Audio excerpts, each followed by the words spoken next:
សូមស្វាគមន៍ចំពោះកម្មការមេរៀនថ្មីបន្តទៀតសម្រាប់មេរៀននេះគឺយើងរៀនទាក់ទងជាមួយនឹង Group Selection Tool គឺជា tool មួយប្រើដើម្បីធ្វើការ select ទៅលើ object ជាលក្ខណៈក្រុមឬក៏យើងហៅថា group ឥឡូវខ្ញុំ select ទៅលើ selection tool សិនហើយខ្ញុំធ្វើការ zoom វាធំបន្តិចអូខេហើយខ្ញុំបង្កើត object ជាការ៉េបន្ទាប់មកទៀតខ្ញុំចាប់ផ្ដើមធ្វើការ select វាហើយខ្ញុំចុច control សំដៅចុច alt ហើយទាញវាដើម្បី copy វាបន្ទាប់មកទៀតខ្ញុំចុច control D ដើម្បី duplicate វាអូខេបន្ទាប់មកទៀតខ្ញុំចាប់ផ្ដើមធ្វើការដាក់ពណ៌វាឥឡូវ3នេះខ្ញុំដាក់ពណ៌វាពណ៌ក្រហមអូខេបន្ទាប់មកទៀតខ្ញុំ right click ម្ដងទៀតអូខេយកពាក្យថា group អញ្ចឹងយើងចងវាជាក្រុមមួយទៀតខ្ញុំ select យក3ដែរហើយខ្ញុំដាក់ពណ៌វាពណ៌អូខេពណ៌បៃតងហើយខ្ញុំ right click យកពាក្យថា group អានេះខ្ញុំយក4ហើយខ្ញុំដូរពណ៌វាខ្ញុំដាក់ពណ៌ដូចជាពណ៌ឈាមជ្រូករបៀបនេះចុះហើយខ្ញុំ right click យកពាក្យថា group ហើយ4ចុងក្រោយនេះខ្ញុំ select យកទាំងអស់ហើយខ្ញុំ right click ខ្ញុំ group វាអូខេអញ្ចឹងយើងបានគ្រប់ object នឹងហើយក្នុងករណីដែលយើងស្ថិតនៅលើ selection tool នៅពេលណាយើង select ទៅលើ object ជាក្រុមឬក៏ជា group ហ្នឹងគឺវា select យកទាំងអស់តែម្ដងទៀតអញ្ចឹង8នេះវាស្ថិតនៅក្នុងក្រុមតែមួយយើងឃើញនេះ highlight មានសញ្ញាការ៉េទូចៗសសហ្នឹងបញ្ជាក់ថា object ហ្នឹងត្រូវបាន select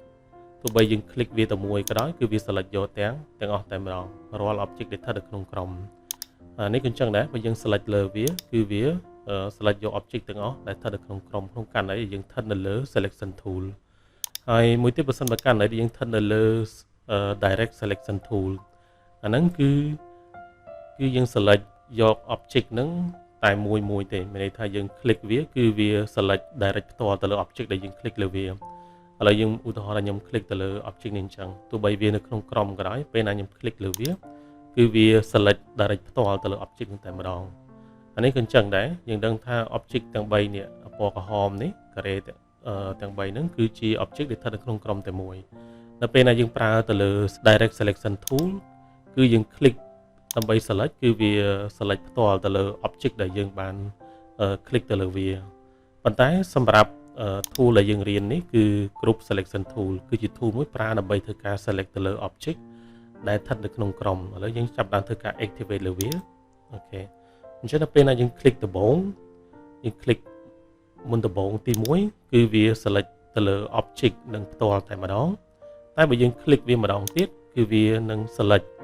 រាល់ object ដែលស្ថិតនៅក្នុងក្រុមជាមួយគ្នាយើងទាញចុះក្រោមឃើញទេវា move មកទាំងអស់អូខេឥឡូវយើងចូលទៅអនុវត្តមួយទៀតនៅពេលណាយើង activate វារួចហើយនៅពេលណាយើង click វាមួយទៅលើ object ហ្នឹងគឺវា select object ហ្នឹងតែម្ដងតែបើយើង click វាមួយទៀតគឺវា select យកទាំងអស់តែម្ដងអញ្ចឹងយើងអាចធ្វើការ move វាយើងអាចផ្លាស់ប្ដូរទីតាំងវាជាលក្ខណៈក្រុមតែម្ដងអូខេឥឡូវទៅមួយទៀតឥឡូវយើង select ទៅលើ object នេះ click មកឃើញទេគឺវា select ផ្ទាល់តែបើយើង click មួយទៀតគឺវា select យក object ហ្នឹងទាំងអស់តែម្ដងហើយបើសិនបើករណីយើងចូលទៅកន្លែង layer ឥឡូវចូលទៅកន្លែង layer នេះកន្លែងនេះអញ្ចឹងយើងពលាមកវាមានក្រុមចំនួន4មាន1 2 3 4គេវាមានគ្រប់វាអញ្ចឹងបើសិនបើករណីដែលយើងឥឡូវឧទាហរណ៍ថាខ្ញុំ click មួយសិនខ្ញុំ click អានេះមកហើយបើយើងចុចពលាគ្រប់នឹងយើងឃើញ object ហ្នឹងគឺវា select យកទាំងអស់តែម្ដង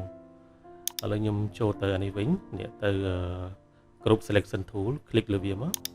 ឥឡូវខ្ញុំ click វាមួយដែរអញ្ចឹងទី1គឺវាសញ្ញានេះបញ្ជាក់ថា object នេះត្រូវបាន select ឃើញទេ select តែមួយទេតែបើយើង click វាមួយទៀត